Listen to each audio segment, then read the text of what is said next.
Muy buenas tardes, noches. En principio un saludo muy atento al señor vicealmirante, a los señores oficiales del Ejército, Fuerza Aérea, Naval, a las damas, colegas que se encuentran presentes y a todos en general.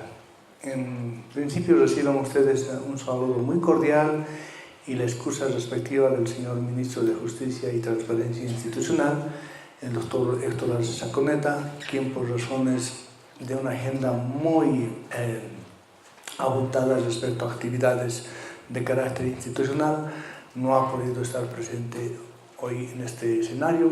Sin embargo, manda sus saludos, su representación y su compromiso de coordinar y seguir trabajando incansablemente, al igual que ustedes, por la construcción de una nueva patria. Reciban ustedes ese saludo y la excusa correspondiente.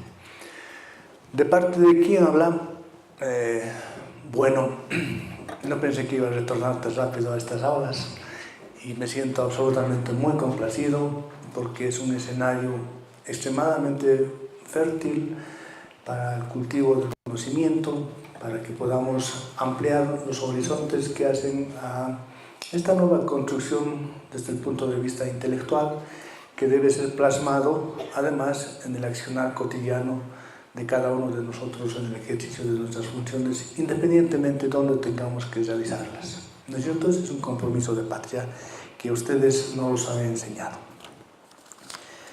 Bien, la temática que voy a exponer como un colorario es la transparencia, la prevención y la lucha contra la corrupción en la gestión pública. Y entenderán ustedes de que esta es una problemática ampliamente compleja, ampliamente transversal y sobre todo que debe ser analizada en sus etapas que han sido ya cumplidas y en la proyección o perspectiva sobre la cual el Estado está volcando la posibilidad de minimizar todos los riesgos que hacen a la corrupción. Para ello es importante establecer con qué instrumentos contamos. Más allá de que tengamos una política nacional de lucha contra la corrupción, indudablemente el Estado debe otorgar a quienes somos servidores públicos y también a los particulares todos los instrumentos que sean necesarios para que esta política se haga efectiva.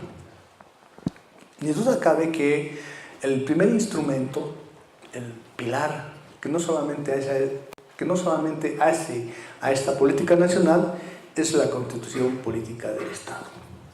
Y estoy hablando de esta Constitución Política del Estado vigente desde el año 2009.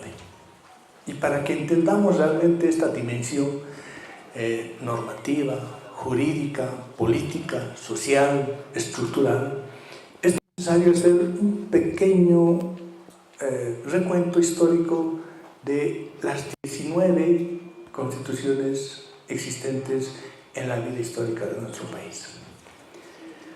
Desde 1826, si bien se han generado diferentes constituciones, ninguna ha hecho un avance al reconocimiento de, primero, los derechos fundamentales que hoy los tenemos plasmados en la Constitución, la forma y la visión del rescate cultural que implica el pluralismo.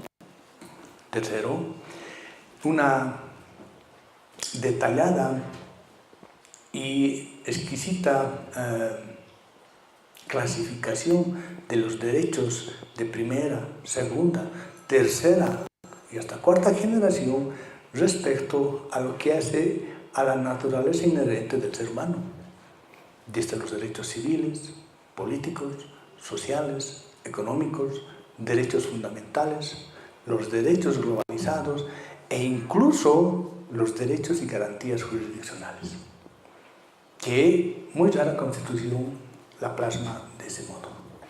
Pero más allá tiene su contexto estructural desde el ámbito político, desde el ámbito estructural como Estado, donde identifica 5 títulos esta Constitución. 5 títulos que están divididos en 411 artículos. Desde el mismo régimen del Estado, la estructura, los derechos, las garantías jurisdiccionales, los regímenes de gobierno, los regímenes especiales e incluso el tema de relaciones internacionales. Entonces, toda esta temática es ampliamente transversal. No se podrá entender un artículo de forma aislada a otro. Todo obedece a una armonía. Y bien, aquí la pregunta: ¿cómo debemos entender? ¿Cómo debemos leer la Constitución Política del Estado para que en ese ejercicio cognoscitivo nosotros proyectemos cuál ha sido el concepto dogmático, el finalismo que ha tenido en su momento el constituyente de generar una nueva visión de Estado? Porque hemos dejado indudablemente el Estado republicano para constituirnos hoy en un Estado unitario, social, democrático, de derecho. Y me parece muy interesante que partamos desde el preámbulo de la misma Constitución Política del Estado. Si ustedes han tenido el cuidado y el detalle de leer el preámbulo, más allá de que parezca realmente una poesía histórica con mucho civismo y sentimentalismo patriótico, hace una descripción de lo que fue nuestra patria, ¿sí? El camino que hemos transitado desde la colonización, cuál es el espíritu de nuestra visión respecto a liberarnos en todo el contexto, no solamente físicamente, sino liberarnos en nuestra autonomía de gobierno, en nuestra capacidad de autodeterminación, en nuestra capacidad de interrelacionarnos, en nuestra capacidad de mantener la unidad del territorio nacional. Está plasmado en el preámbulo de la Constitución Política del Estado, donde finaliza y dice como una proclama que nosotros nos constituimos en una patria nueva, bajo un Estado unitario, social, de derecho. Ahí estamos sentando exactamente las bases del entendimiento de la Constitución Política del Estado. Estando entendida así esta concepción filosófica, por supuesto, también dogmática, la construcción de un nuevo Estado sin duda implica trazar varias políticas: la política social, la política económica, la política de salud y todo lo que impliquen proyectos de desarrollo social. Y estos proyectos de desarrollo social implican a su vez un desplazamiento del Estado en términos patrimoniales para que se materialicen estos proyectos.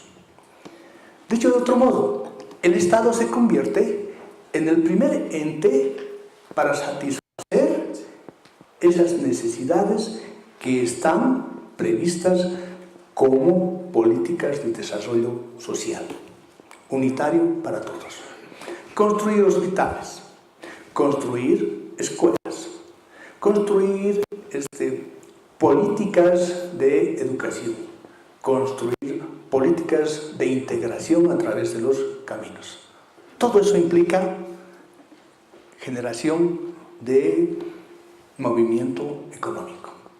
Entonces, lo que sucede es que el Estado se convierte en el primer ente contratante del mismo Estado. Y el Estado puede que contrate a otra institución que a su vez pertenezca al Estado, pero en su mayoría recurre a empresas de carácter privado para satisfacer primero la materialización de estas políticas. Y eso indudablemente implica un interrelacionamiento del Estado con estos entes de carácter privado, pero con un objeto central: generar o materializar la construcción de un proyecto, llámese cualquiera, a través de un costo de carácter económico. Y bien, donde existe dinero, intereses económicos, políticos, sociales, está el poder.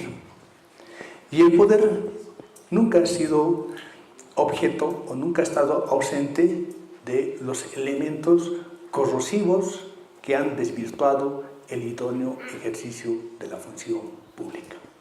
Donde existe dinero, existe un tipo de interés. Vamos a las referencias del núcleo familiar. A veces, cuando muere alguien del núcleo familiar, existen, a posterior, ¿sí?, una disputa de carácter económico sobre ese patrimonio dejado por la persona que ha fallecido. Entonces, como el Estado maneja grandes sumas de dinero, nunca ha estado ausente de este riesgo de tener incidencia en hechos o actos de corrupción. Y no es porque solamente seamos nosotros, ¿no es cierto? Remontémonos a la historia.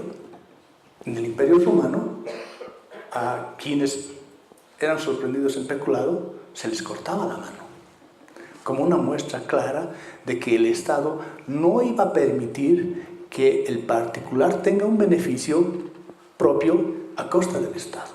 Y las sanciones serán graves. Cortarles la mano como un acto de simbolismo respecto a esa protección del carácter patrimonial del Estado.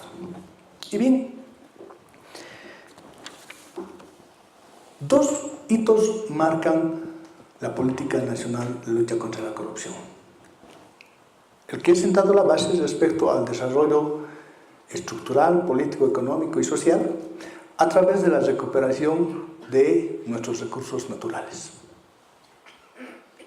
Todas las empresas que fueron privatizadas, capitalizadas, empiezan a ser recuperadas para el Estado en un largo proceso que se está finalizando a través de grandes demandas que hemos tenido en la Procuraduría General del Estado.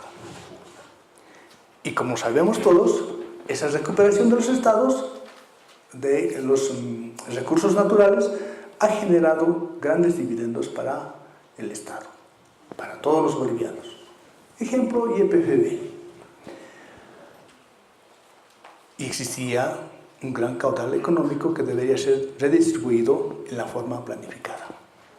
Pero ese caudal económico que iba a ser distribuido necesitaba tener mecanismos preventivos y mecanismos sancionadores, correctivos cuando se identifiquen, ¿sí?, hechos o actos de corrupción que pretendan lesionar o que hayan materialmente lesionado estos actos del Estado. Como identifiqué en las charlas preliminares, no existía una institucionalidad en el Estado respecto a la lucha contra la corrupción. ¿Y a qué me refiero? Revisemos todo el compendio normativo anterior, constitucional, desde la esfera absolutamente legal, y no vamos a encontrar una secretaría y menos un viceministerio que haga específicamente al cumplimiento de esta política. Año 2006 se crea por primera vez el Viceministerio de Transparencia y Lucha contra la Corrupción. Primera etapa. Primera institucionalidad. Primera imagen estructural y orgánica que manifiesta el Estado para generar estas políticas de modo abierto a toda la ciudadanía, a toda la sociedad. Esta construcción ha permitido de que se identifique la necesidad de dotarse a sí mismo el Estado de una serie de instrumentos jurídicos. Existe lo que ahora nosotros tenemos como base fundamental la Constitución Política del Estado. El proceso constituyente no ha estado ausente de esta política de prevención y lucha contra la corrupción. Existen 38 artículos en esta Constitución Política del Estado que hacen a la transparencia, a la prevención y a la lucha contra la corrupción. Un artículo, voy a citar el 5, respecto a los principios y valores. Se rescatan los principios ancestrales sobre los cuales vivían nuestros antepasados, el Amasúa, la Mayuya y la Macaya. Esa trilogía de filosofía que hacía a la vida de vivir bien. Y esta no es una lírica, esto ha existido, es una recopilación de nuestra cultura. Un artículo que también es muy duro y muy fuerte en la misma Constitución Política del Estado es el artículo 108, numeral 8, donde establece que es un deber de carácter constitucional denunciar y combatir los hechos y actos de corrupción. Lo que a los abogados, ¿sí?, nos llama a identificar este instituto. Es decir, nos están poniendo en posición de garante. Oye, tú eres responsable de esto. Si tú conoces un posible hecho o acto de corrupción, tienes el deber, no solo jurídico, sino constitucional, de denunciarlo y combatirlo, donde tú estés. Bien, en este desarrollo de carácter constitucional, ¿sí?, para entrar a una segunda fase, se tiene la promulgación de la Constitución Política del Estado con esos 38 artículos a los cuales se hace referencia. En esta segunda fase ya se sube de un nivel a la institucionalidad que hace a esta política, creándose el Ministerio de Justicia, el Ministerio de Transparencia y Lucha contra la Corrupción, donde se le otorgan competencias, por ejemplo, para hacer seguimiento y monitoreo a todos los procesos donde se identifiquen actos de corrupción. Pero eso estaba pendiente, porque se necesitaba otro instrumento que absolutamente fuera muy fuerte, disuasivo y eficaz respecto a esta política de lucha contra la corrupción, independientemente de que se deberían cumplir con los tratados y convenios internacionales referidos a la lucha contra la corrupción. Es así que el 31 de marzo del año 2010 se promulgó la ley Marcelo Quiroga Santa Cruz. Y en clases identificamos que esta ley tiene tres estructuras. La primera, que es en su contexto estructural, porque crea además el Consejo Nacional de Lucha contra la Corrupción, crea a su vez el Sistema Integrado de Identificación de Bienes y Servicios de Bienes del Estado, se crea la facultad para generar la política de verificación de las declaraciones juradas de bienes y rentas, que no la teníamos. En su segunda instancia, en su segunda etapa, esta ley lo que hace es, a partir del artículo 24, identificar cuáles son los delitos vinculados y crea 8 nuevos tipos penales, incluyendo el cohecho activo transnacional, el cohecho activo pasivo transnacional y el enriquecimiento ilícito, que es una figura compleja desde el punto de vista de la acreditación para la teoría del caso, y en su teoría probatoria también es complejo porque merece un análisis muy detallado, muy objetivo y complicado, porque los actos de corrupción no son aislados entre dos personas. Se han identificado actos de corrupción entre varias personas y a nivel interinstitucional.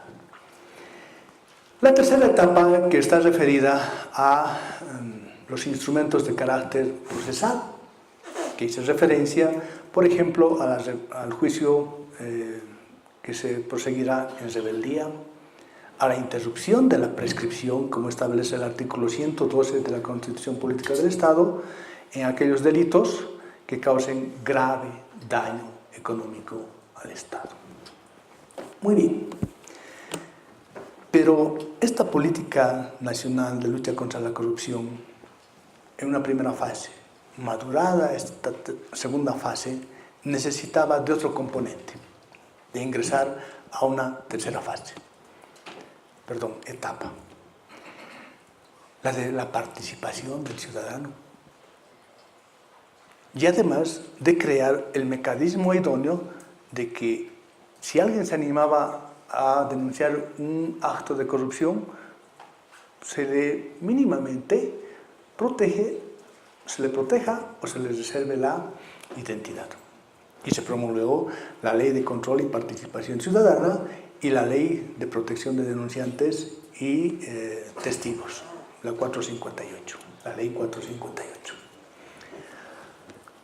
La cuarta fase identificó que el Estado, dentro de su estructura, empezó a crear lo que se llamaron las unidades de transparencia. Y estas unidades de transparencia no tenían una creación de carácter obligatorio. Y el año 2017 se crea o se llega a un punto máximo de madurez del Estado porque se fusionan los ministerios de Transparencia y Lucha contra la Corrupción con el Ministerio de Justicia.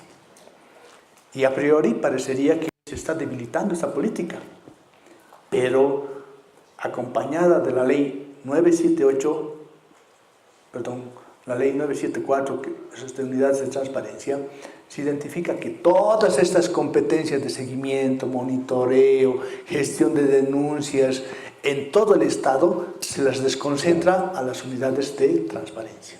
Y crea además la obligatoriedad de que cada una tenga esta unidad de transparencia. Y es así que se llega a una cuarta etapa en la cual la estamos implementando desde el 4 de septiembre del año 2017. Pero vayamos más allá. Implicancias de la política nacional de lucha contra la corrupción versus derechos y garantías fundamentales. Y resulta una controversia para el análisis de nosotros los abogados hasta dónde puede llegar el Estado en esta su lucha por implementar o regularizar, minimizar estos alcances de corrupción, respetando los derechos y garantías constitucionales.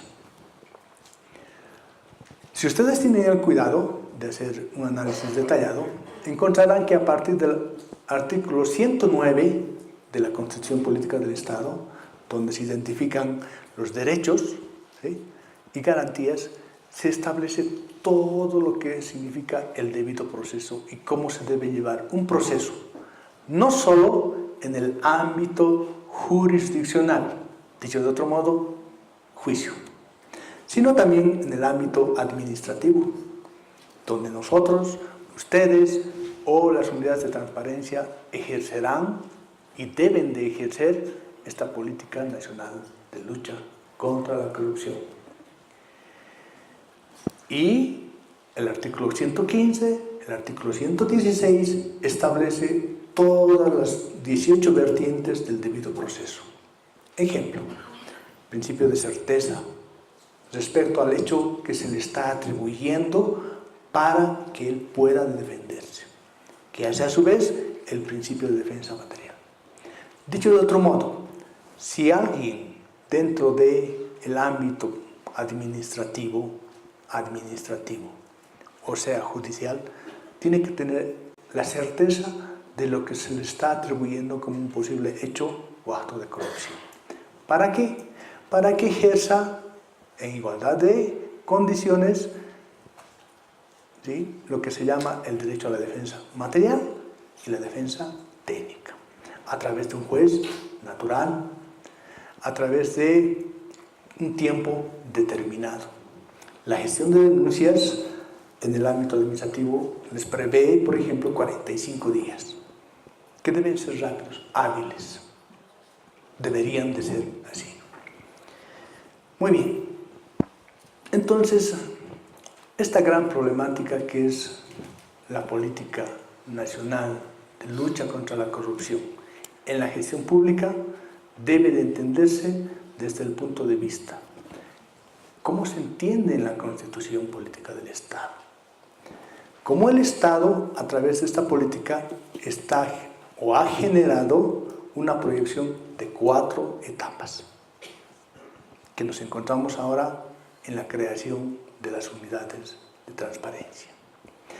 Pero además deberá entenderse versus cuál es el alcance y el límite respecto al respeto de los derechos y garantías fundamentales. Y senté la base del artículo 109 de la Constitución Política del Estado respecto al debido proceso. Y aquí viene lo novedoso. En el régimen de relaciones internacionales, ustedes van a identificar el artículo 256. Ese artículo 256 establece que en materia de derechos humanos, ¿sí?, tendrá la misma prevalencia y validez que esta Constitución Política del Estado. Y ese artículo deberá entenderse en una interpretación armónica y sistemática con lo que es el artículo 410 de la Constitución Política del Estado, que es el régimen jerárquico o lo que se denomina el bloque de constitucionalidad.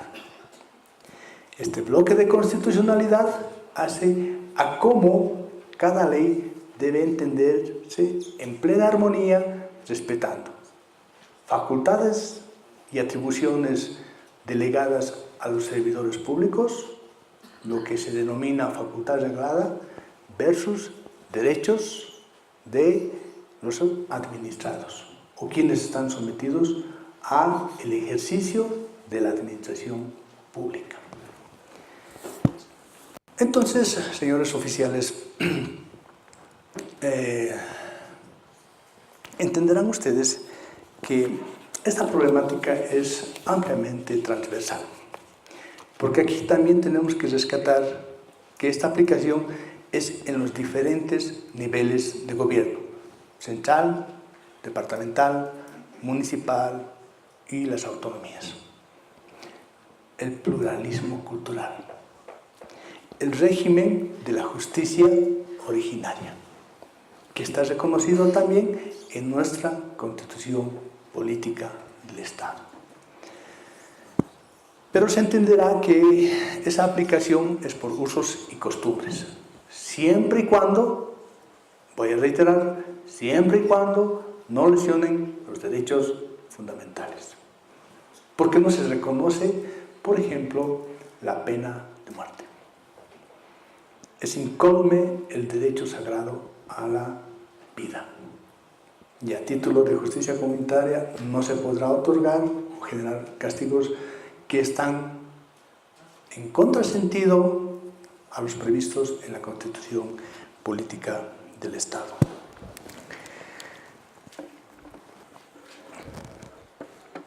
Sin duda, podemos decir que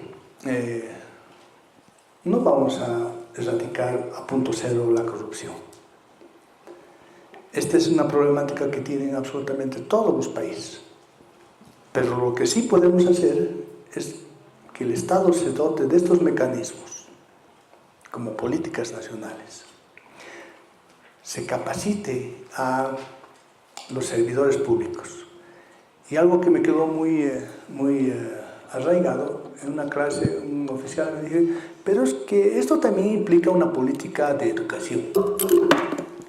Y por supuesto que sí, una política de educación a las nuevas generaciones, en colegio, en universidad, porque es un proceso generacional de educación para, primero, concientizar de que cada ciudadano debe vivir bajo ciertos valores y principios. Me olvidaba hacerles referencia a los principios que además están previstos, como nunca, en la Constitución Política del Estado respecto al servidor público, sea cual sea su naturaleza. Artículo 232. Es para todo servidor público. Legalidad, objetividad, calidez, eficiencia, resultados. Entonces, para que el Estado pueda plasmar todas estas políticas nacionales de forma idónea en la educación, en la salud, se deberán implementar todos estos mecanismos preventivos y, en caso que sea necesario, los correctivos. ¿Sancionar? Sí, sancionar. ¿Con mano firme? Sí, con mano firme. Tal vez pueda operar como un efecto disuasivo la etapa correctiva, pero ese no es su fin, ¿no? Entrar ya al ámbito del derecho penal implica que va a tener su sanción de carácter penal, pero además tendrá que tener un efecto de carácter reparador.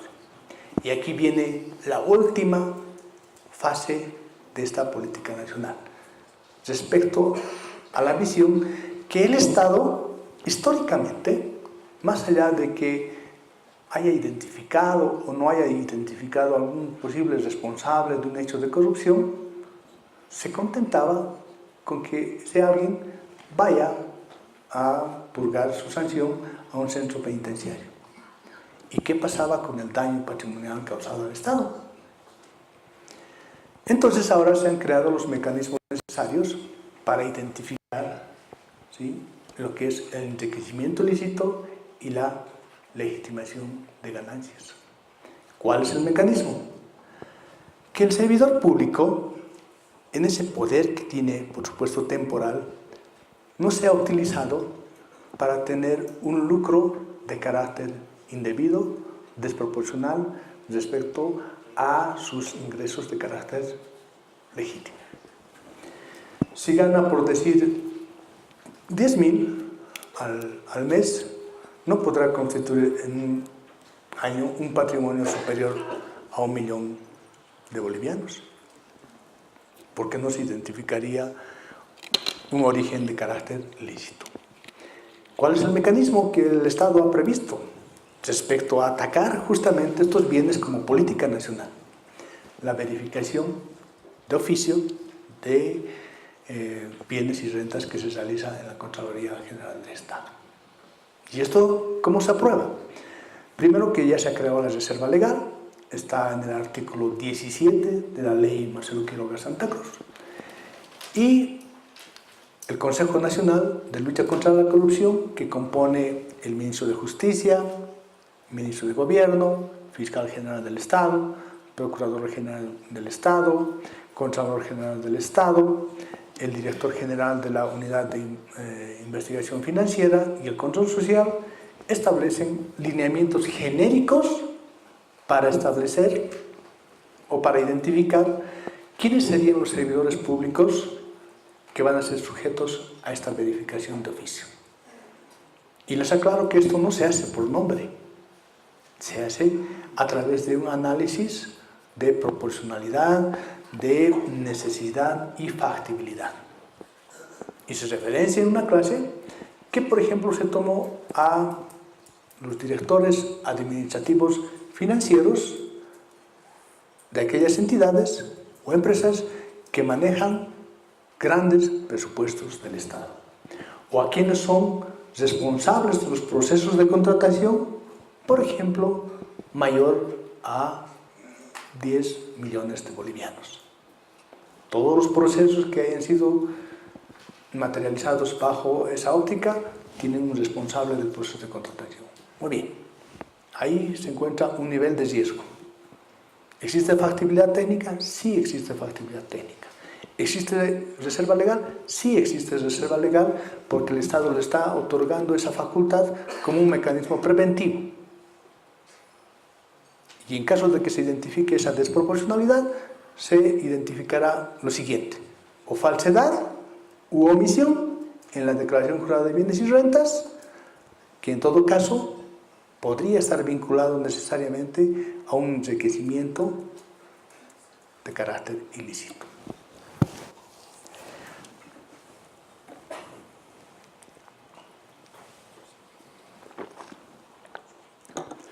Entonces, entenderán que todo tiene una interpretación sistemática, armónica, desde el punto de vista de la política nacional, la constitución política del Estado, lo que se llama el materialismo constitucional. Cómo a través de esta constitución se están desprendiendo otras leyes para que se materialice, para que se efectivice lo que el Estado está proclamando en esta Constitución Política del Estado. Dice, el Estado garantiza la salud gratuita para las y los bolivianos. ¿Cómo vamos a garantizar eso? Eso no tiene que ser lírico aquí en la Constitución Política del Estado. Esa política de salud establecerá cuáles son los mecanismos y los procesos a través de los cuales se tenga que materializar un proyecto de salud. Ese proyecto de salud, ¿cuánto de dinero va a tener otorgado y asignado por el TGN? Ese proyecto de contratación, ¿bajo qué términos o bajo qué mecanismos va a estar supervisado, vigilado por el mismo Estado para minimizar los riesgos de corrupción? Y hablo de forma transversal. Y paralelamente, el mismo Estado le está diciendo a todos los servidores públicos, e incluso hay el enriquecimiento ilícito de particulares con afectación al Estado, que podrá hacer una investigación de los perfiles económicos sobre los cuales cuenta determinado servidor público. Y para eso se está implementando lo que en el mundo globalizado se llaman las TIC, el desarrollo de las tecnologías de información y comunicación. ¿Cómo lo hacemos? A través de sistemas informáticos. Estos sistemas informáticos están interrelacionados, por ejemplo, con todo el sistema bancario. Y alguien me preguntó y me dijo, ¿y para qué nos piden que nosotros vamos a cubrir, por ejemplo, a cobrar al banco X monto de dinero porque me pagaron por una docencia? Y dicen, ¿y cuál es el origen? ¿Y cuál es el destino? ¿Por qué uno se siente molesto? ¿Por qué me están investigando? Esos datos no están sujetos a ser públicos. Solamente es un registro del movimiento económico legal del Estado o la economía formal.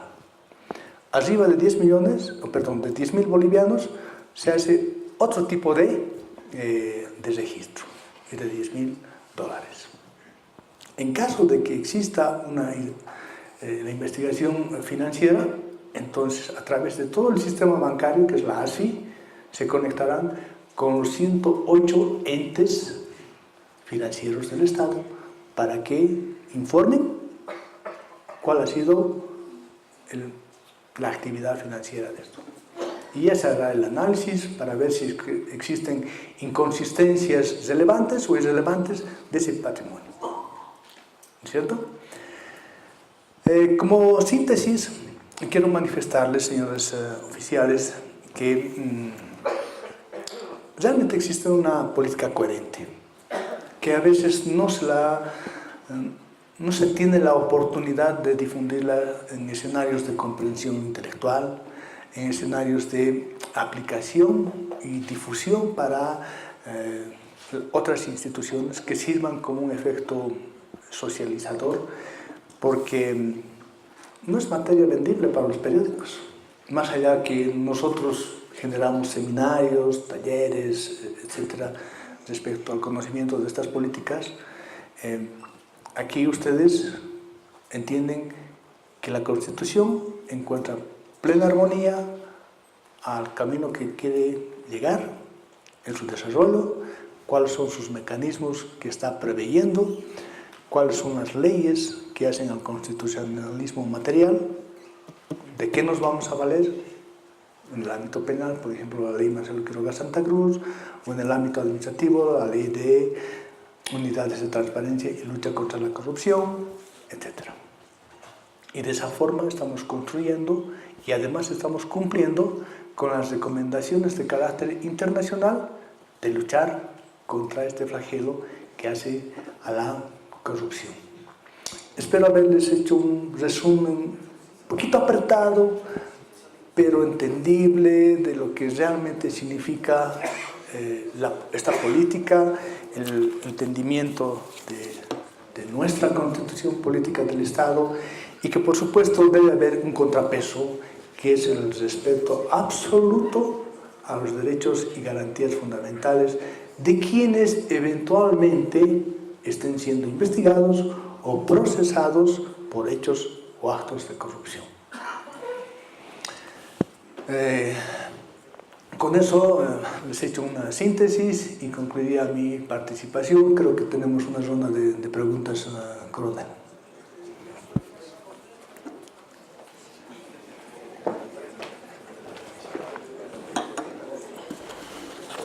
Bueno, agradecido, doctor. Bueno, tenemos una ronda de preguntas de acuerdo a las unidades académicas.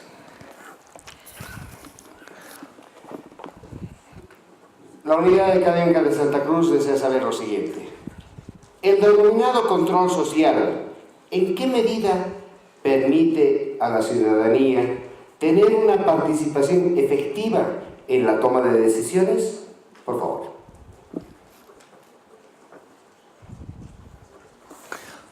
Bien, esta pregunta hay que enfocarla desde el punto de vista de cómo el Estado hace un reconocimiento de la participación activa en la toma de decisiones políticamente del mismo control social.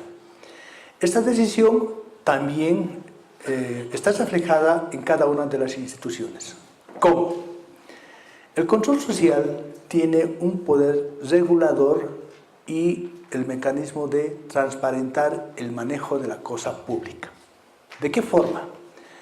A través de conocer y tener acceso a la información, y segundo, ese mecanismo de acceso y conocimiento de la información es con el cumplimiento de la rendición de cuentas públicas iniciales y finales que se hace ante nada más y nada menos que el mismo control social.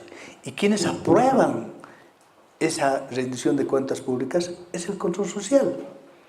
Entonces, lo que sucede es que la MAE se compromete ante su público, ante sus pares, decirles, mire, gestión 2018. Nuestros proyectos identificados, por ejemplo, por la comunidad, hace que construyamos un puente de A hasta el punto B. Este puente nos va a costar tanto de dinero y el proceso de contratación podrá ir bajo esta modalidad. Primer compromiso de cumplimiento de esta política. Segundo, la construcción de una escuela, qué sé yo. Anteriormente se tenían 3 rendiciones de cuentas públicas y al final de su gestión me dirá, muy bien, ¿recuerdan ustedes en tal fecha? Mi compromiso era realizar este puente del punto A al punto B. El monto del proceso de contratación era de 10 millones de bolivianos. Sin embargo, nosotros hemos recurrido a la mano de obra, ustedes, hermanos, y hemos reducido de 10 a 8 millones de bolivianos porque no hemos pagado mano de obra porque ha sido de ustedes. Aquí están los estados financieros, pueden ustedes aprobar o no aprobar. La confiabilidad de la obra respecto a su estructura, durabilidad, diseño técnico, etc., se encuentra de este modo. Y el control social podrá aprobarlo o no podrá aprobarlo. Lo que quiero recalcar es de que el control social debe tener muy claro que existen límites en lo que se llama la injerencia en la toma de decisiones administrativas con lo que se refiere al control social.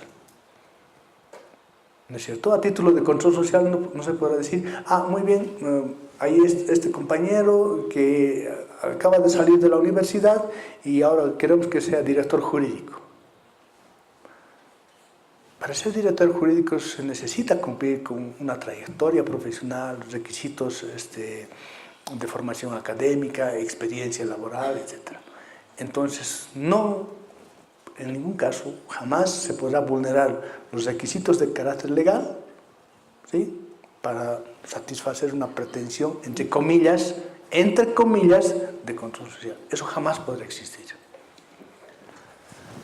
Gracias, doctor. La unidad de Cochabamba está presente y desea saber, ¿existen datos que permitan determinar el grado en el cual el control social participó en contra de la corrupción?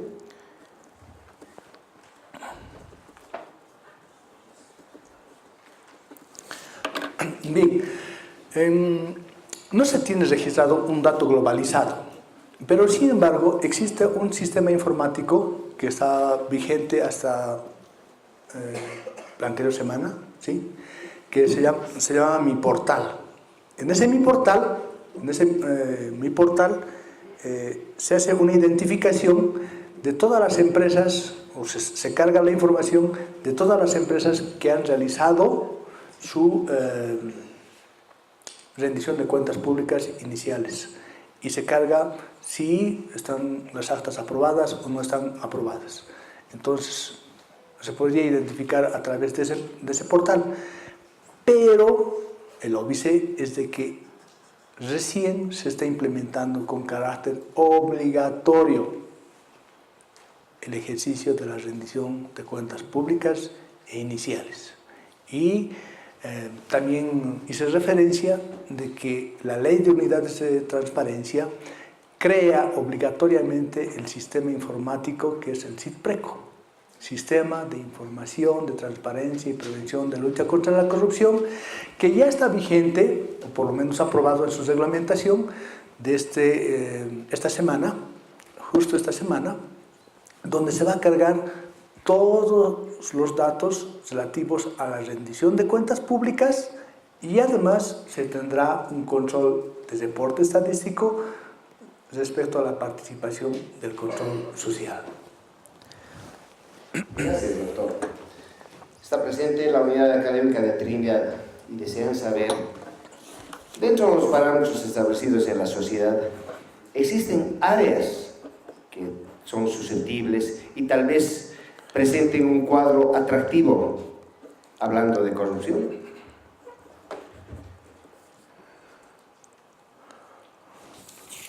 A ver, si entiendo bien la pregunta, ¿no? La inquietud es conocer si socialmente se han identificado áreas donde los riesgos de corrupción sean mayores, ¿correcto? Perfecto. Muy bien. Indudablemente que para hacer un análisis de carácter preventivo y de carácter correctivo se deberá tener como base de información el manejo de carácter económico. Y el manejo de carácter económico está ligado a la generación de los proyectos. Dicho de otro modo, instituciones o entidades del Estado que manejan gran presupuesto del Estado. Esto no significa que no exista la corrupción en menor grado, pero hemos volcado ciertas políticas nacionales a enfocar y cuidar el patrimonio nacional. Para esa corrupción específica, por ejemplo, en municipios, ya se han creado las unidades de transparencia. Pero sin duda que los mayores puntos de análisis son las entidades o empresas o proyectos donde se tenga que involucrar al Estado con un gran desplazamiento de carácter patrimonial.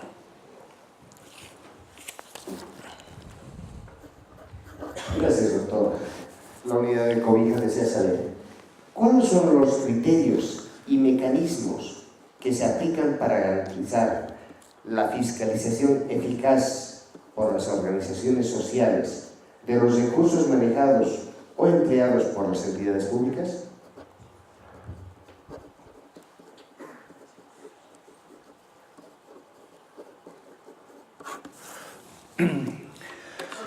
El primer gran mecanismo, sin duda, es la transparencia.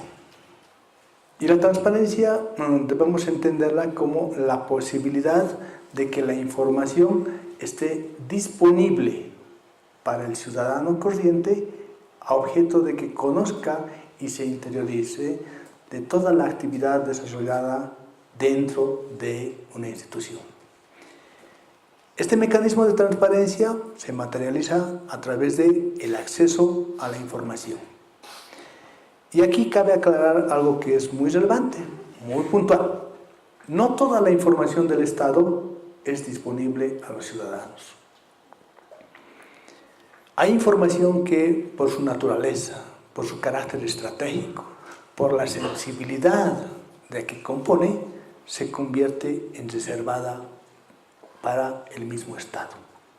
Por ejemplo, proyectos de desarrollo fronterizo, económico. Es estratégico, involucra soberanía, involucra política de desarrollo social, etc. Entonces, existe información que indudablemente podría ser otorgada al servidor público siempre y cuando no comprometa el carácter de sensibilidad del Estado. Ejemplo, en las Fuerzas Armadas, respecto a cuánto armamento tienen en tal cosa, no se podrá divulgar, justamente porque constituye un tema de soberanía, hace al efectivo cumplimiento del guardián y protección de la integridad territorial y por temas de relacionamiento hasta internacional, ¿no es cierto? Una política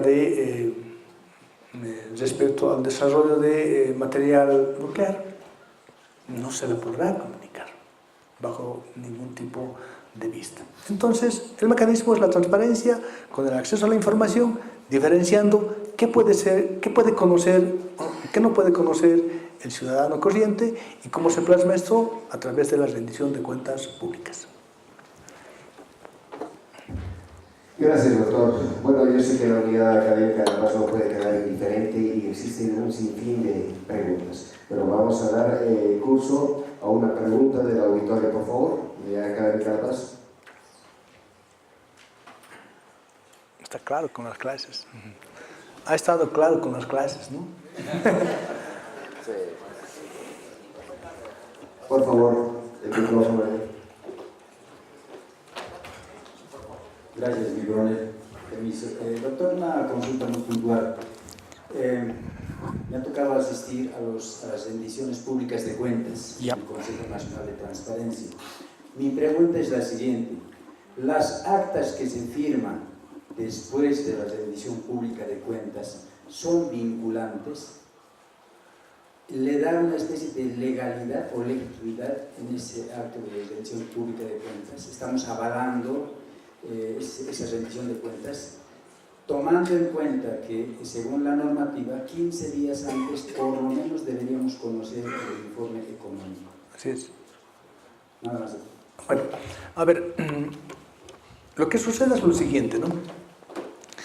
Existe un manual de rendición de cuentas públicas y, como dice el colega, se establece un protocolo respecto a este mecanismo.